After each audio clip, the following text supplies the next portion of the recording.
speaker, Jill Shoup, Missouri State Senator.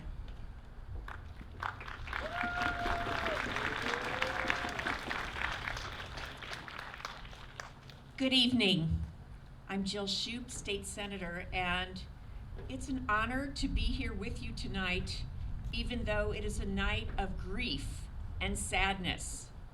But together, we can make it a time of hope and perseverance and a coming together of those of us who will continue to work toward peace and understanding in a country that can and must be better for all of us. For those of you here tonight who are Chinese Americans, I understand we are celebrating the Year of the Ox. Honesty, diligence, dependability, strength, and determination are among the qualities needed now, today, to move us forward together. Our children are watching. Our children are learning, and we will set the examples of strength and resilience by standing together, recognizing that while culture and race and religion are part of what makes us unique and special, that joining in solidarity as one race, as the human race, is what gives us goodness and life and strength. Today, we know once again that thoughts and prayers are not enough. We need strength and determination and action, like joining together here tonight. We need diligence to stand up to those who would harm us or our brothers or sisters. We are family. I am here with you today because I am you and you are me. We walk together. None of us is alone. And when we are able, we will walk closer together, hand in hand and arm in arm, to make it clear that our need for each other can and must overcome the will of those who spew hate in this, our precious world. In the words of Anne Frank during the Holocaust, how wonderful it is that nobody need wait a single moment before starting to improve the world. Together, we will work for safety and good health. And in Chinese, and I hope I'm saying it correctly, Shanti Jian Kong. Thank you.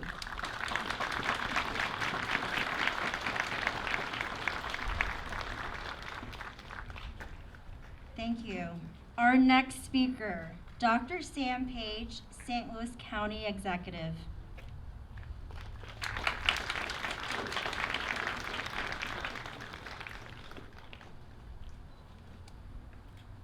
Thank you.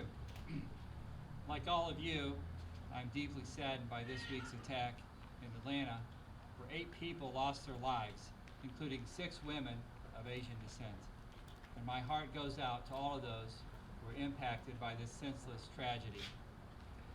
This hateful event exposes an issue happening across the country: racism and xenophobia towards Asian and Asian American members of our community.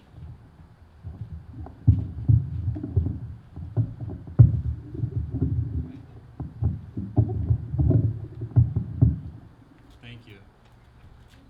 And data shows that anti-Asian attacks have been on the rise. Over the past years, friends and colleagues and leaders in our community have shared their feelings of helplessness and anger and their personal stories of discrimination with me. And I want to make it clear that discrimination of any kind and hate have no place in St. Louis County. Asian and anti-Asian discrimination and violence is unacceptable and can never be tolerated. Apathy and silence empower perpetrators, and violence is unacceptable and it can never be tolerated. Hate is a direct attack on the whole community's health. Intolerance cannot be tolerated, and we will not be defined by the ignorance of a few. Our community must come together and support one another in this difficult time. We must all stand in solidarity with our fellow Asian and Asian American citizens.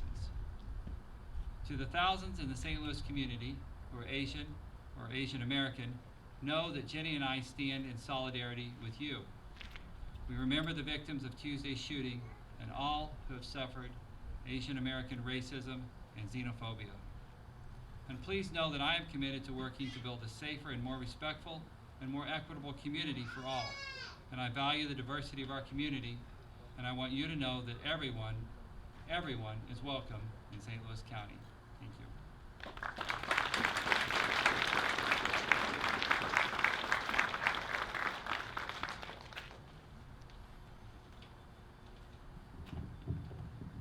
Thank you, Dr. Sam. Our next speaker, Thong Tarm, President of OCA St. Louis Chapter.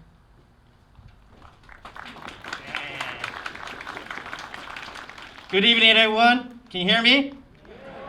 Yeah, I'm a little loud, I know. So I'm not a typical quiet Asian, just to let you know that. So I appreciate seeing this crowd. Really brings tears to my heart, seriously. I'm saddened and I'm angry why this is happening to us. I'm saddened and I'm angry that's increasing in our community. And I'm saddened and I'm angry that my mom, she just called me about 2 weeks ago. She's afraid when she goes to grocery stores that somebody approaches her, how's she going to react to that? They're 80 and they're 70 years old. Imagine that to your parents. We should not live in that kind of fear, whether it's the elderly or the young or whoever. That's not right. But I'm glad we are here today for solidarity. I'm really happy to see everyone here. But work is not done. It's a continuous effort. Because we have to stop folks that always do this to us. We have to report it. We have to say something about it. Thank you.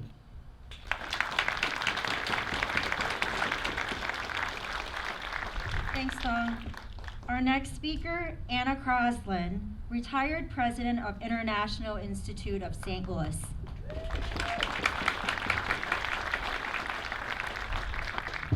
Hello, my name is Anna Crosland, and I am the recently retired, long-tenured president of the International Institute of St. Louis.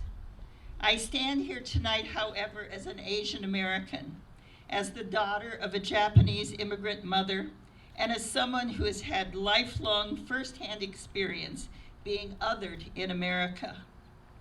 Several speakers this evening will be sharing gut-wrenching personal stories and those of others. So instead, I will share some thoughts about how such experiences have shaped my life's work and about where we as concerned individuals might begin to look for a path out of this mess in which America now finds itself. I've lived my life loving an America whose motto is E pluribus unum, out of many, one. Yet the dream of becoming one seems further out of reach now than at any point in my 70 years. How have we come to this point where rugged individualism and support for the common good are seemingly in conflict with each other over and over again? Where instead of valuing our many differences, a growing number of Americans now mistakenly believe that differences are what actually divide us.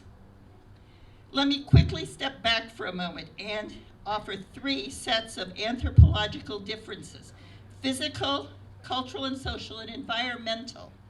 Physical differences, when we look around, we can see them. Those are about the color of our skin, the shape of our eyes, and yes, the natural color and texture of our hair.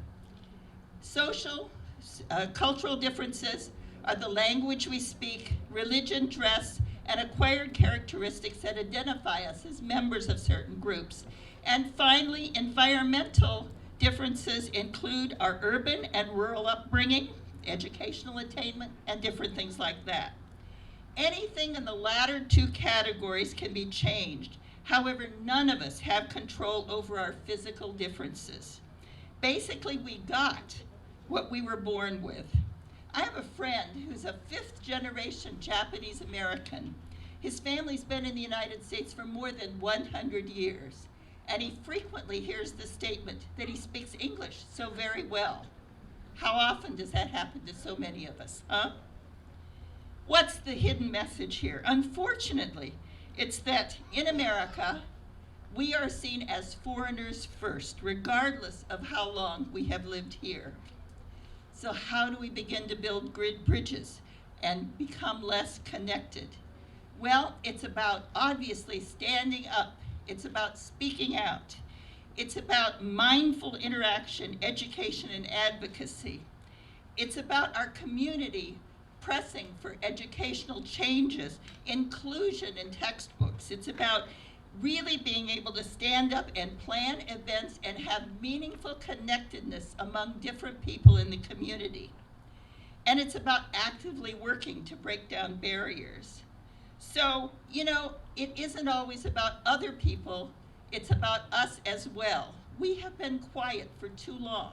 It's now time to stand up, to run for office ourselves, to let our legislators know what we think, as opposed to continuing with the vision and image of who we've been for so long. We are the quiet Americans. We are the workers and the people that keep things going.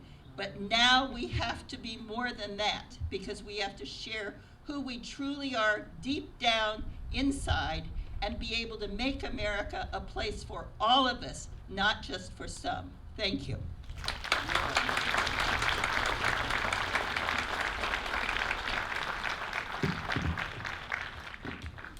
Our next speaker, Peter Tao of the Tao family.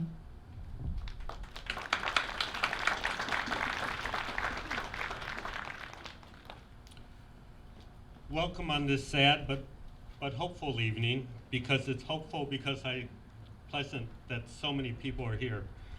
I am Peter Tao, youngest of 3 sons born here in St. Louis, to William and Ann, known to many of you as Tao Bobo, Tao Mama. I am a community leader. In 1947, a young 30-year-old student, William Tao, arrived in St. Louis after a 22-day trans-Pacific journey on a tanker ship from China, then a long train from San Francisco to Union Station. This student was my father, and the following year would arrive my mother and my oldest brother. To put in perspective, at that time in 1947, my father wrote of counting less than 10 Asian students at the university. It was Washington U. He thought there only be a few hundred more of early stage immigrants in the city. From that time of their arrival, the Taos were there to support other Asians they knew or didn't know. You could see that their home was one of the first Asian community centers in St. Louis, where people, strangers, would gather for home-cooked meals, conversation, and more importantly, receive support and comfort from someone who looked like them. At these gatherings would be future business leaders, scientists, educators, activists, including the first Chinese American president of a major U.S. university, and a later day lieutenant governor of Delaware. That was all through here through support. Because of this open communication, cooperation, and organizing, a meeting occurred here with a group of 20 community members with K.L. Wong, a leader on the National Front. My father was part of this group. From that meeting in 1972, the League of Chinese American was formed here. Formal representation had begun. As a point of reference, the 1970 census identifies only 741 foreign-born from China for the entire region. This is 1970. I never realized this as a kid growing up. This is the city, the county, St. Charles, and Jefferson County. That's the census. But soon thereafter, in 1973, OCA St. Louis was a proud founding chapter along with 3 others. and there are now 80 chapters in this country. That was the past, and a past that we cannot forget, nor those pioneers. But the time is now. Our Asian communities continue to come together such that we are now proudly AAPI proud. We are growing and we are stronger. We are more prepared with greater alliances. But more importantly, we have our very impressive younger generation engaged, many who are out here, many who I spoke with prior to this, as well as groups of color ready to take charge. So together, we need to stand up against hate. We are Americans.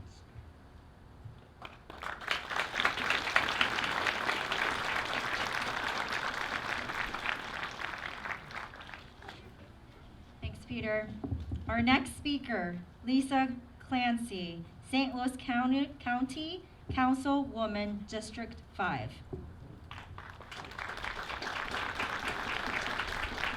Thank you. Like each of you, I'm horrified by what happened in Atlanta this week, and I stand with you to condemn this act of hatred and bigotry. I share your grief over the lives lost. This was a clear attack against Asian people. 8 murdered, 6 of them women. Asian American and Pacific Islanders have been sounding the alarm on the violence and hatred they have experienced over the past year and well before. And white people like me need to listen. We must also work to combat white supremacy and misogyny in all of its forms. This starts by naming it for what it is and speaking out. As a county councilwoman, I want you to know that I see each of you and so many Asian Americans that aren't here tonight. I'm grateful to be living and working with you, right here in this neighborhood. I commit to standing with you and showing up for you as my neighbors. Together, we can stop Asian hate.